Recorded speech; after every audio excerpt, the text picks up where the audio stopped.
দর্শক, ধানমন্ডির ৩২ নম্বরে আছেন আমাদের সিনিয়র রিপোর্টার কেফায়েত শাকিল। সরাসরি কথা বলবো তার সাথে। শাকিল, ধানমন্ডি ৩২ নম্বরে ছাত্র জনতা কি এখনো অবস্থান করছে কিনা সেখানে, এবং সেখানকার এই মুহূর্তের পরিস্থিতি আপনি কেমন দেখছেন?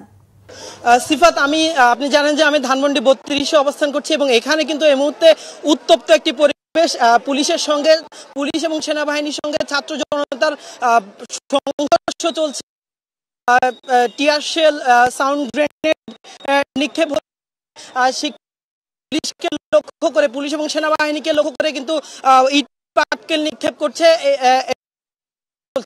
খুবই উত্তপ্ত পরিস্থিতি আমরা দেখছি। একটু পরপরই কিন্তু আহত এক একজনকে এখান থেকে নিয়ে যাওয়া হচ্ছে। একদিকে যেমন শিক্ষার্থীদের পক্ষ থেকে আমরা দেখছি আহত হচ্ছেন, অপরদিকে কিন্তু এখানে আহত হচ্ছেন সেই বিগত বছর জুলাই অভ্যুত্থানের মতো আসলে এই মুহূর্তে এখানে একটি উত্তপ্ত পরিস্থিতি দেখা যাচ্ছে। আইন শৃঙ্খলা বাহিনী এবং পুলিশ কিন্তু মুখোমুখি অবস্থানে রয়েছে। আপনি জানেন যে বেলা ১১টার দিকে এখানে ঢাকা কলেজের শিক্ষার্থীদের একটি অংশ তারা দুটি মূলত যেই ভেকু নিয়ে তারা এসেছিলেন, এখানকার এক্সকাভেটর নিয়ে তারা এসেছেন এখানে মূলত ভাঙচুর করার জন্য। যেই বঙ্গবন্ধু শেখ মুজিবুর রহমানের যে বাড়িটি রয়েছে সেটি তারা ভাঙচুর করার জন্য এসেছিলেন, কিন্তু আইন শৃঙ্খলা রক্ষা বাহিনী তাদেরকে সেখানে প্রবেশ করতে দেয়নি।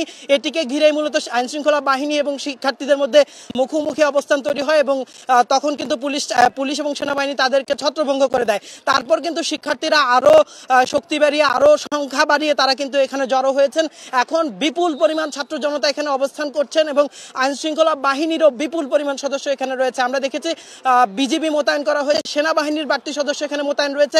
একটু আগে র্যাব আনা হয়েছে, আইন শৃঙ্খলা বাহিনীর যে এপিসি গুলো রয়েছে সবগুলো আনা হয়েছে। এখানকার পরিস্থিতি খুবই উত্তপ্ত।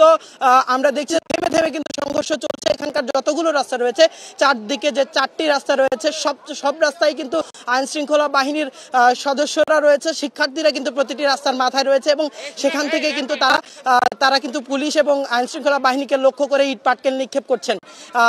বিপরীতে কিন্তু আমরা দেখি যে পুলিশের পক্ষ থেকে কিন্তু টিয়ার শেল নিক্ষেপ করে, সাউন্ড গ্রেনেড নিক্ষেপ করে তাদেরকে কিন্তু নিবৃত করার চেষ্টা করা হচ্ছে, কিন্তু সংঘর্ষ কিন্তু কমার কোনো পরিস্থিতি আমরা দেখছি না। প্রতি মুহূর্তে উত্তপ্ত পরিস্থিতি তৈরি হচ্ছে। আপনারা হয়তো শব্দ শুনতে পাচ্ছেন যে একটু পরপরই কিন্তু এখানে সাউন্ড গ্রেনেড। ধন্যবাদ শাকিল, আপনি নিরাপদে থাকবেন।